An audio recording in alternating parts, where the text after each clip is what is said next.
We're going to shift our focus now to a story of resolve, resilience, and redemption about what happened in February of 2019 when scandal rocked the Virginia Capitol, nearly devouring the career of then Democratic Governor Ralph Northam.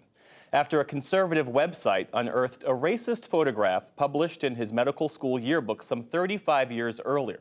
You'll recall that Northam, who denied that he was in the picture, ultimately withstood demands that he resign. He instead committed himself to reconciliation, and in the process became one of the most consequential governors in Virginia history. Longtime Virginia journalist Margaret Eads captures Northam's redemption story with a compelling look at Virginia's racial history in her new book, What the Eyes Can't See: Ralph Northam, Black Resolve, and a Racial Reckoning in Virginia. It's so great to have you here. Thank you. So nice to be here.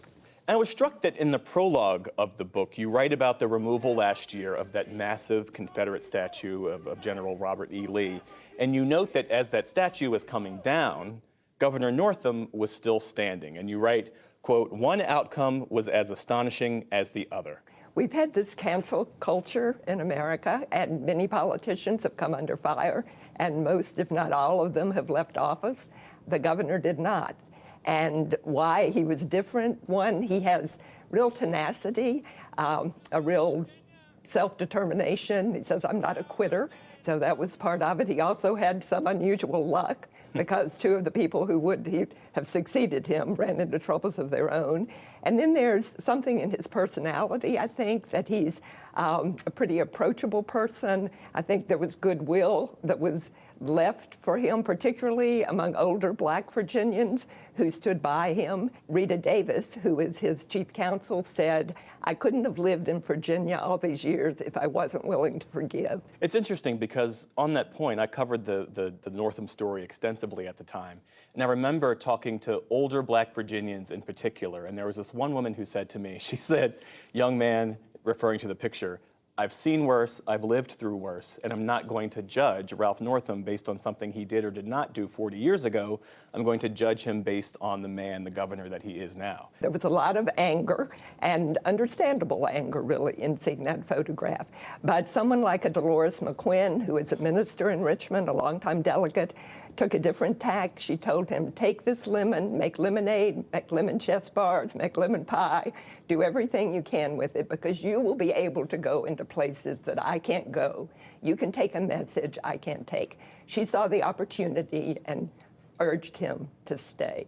What does this mean that this reckoning was happening in Virginia? The first enslaved Africans were brought to Virginia. Richmond used to be the capital of the Confederacy, and yet you had this unfolding in the Commonwealth. The history of Virginia has been so fraught.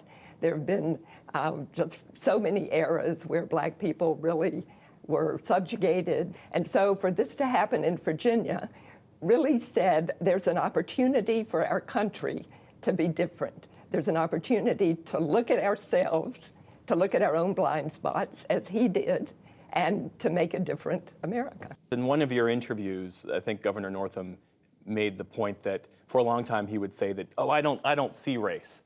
But what he realized was that that was not necessarily a good thing when it meant that you weren't seeing the systemic racism that can affect people's lives.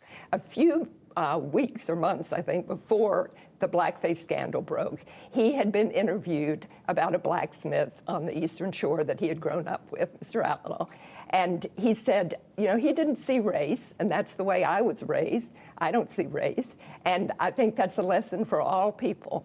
Well, his young press secretary said to him, "You ought to rethink that statement." And he didn't really understand why.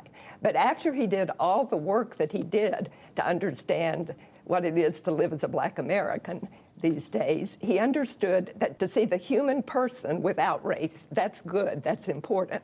But to leave it there is not enough, because that allows you to not see all the systems that really discriminate.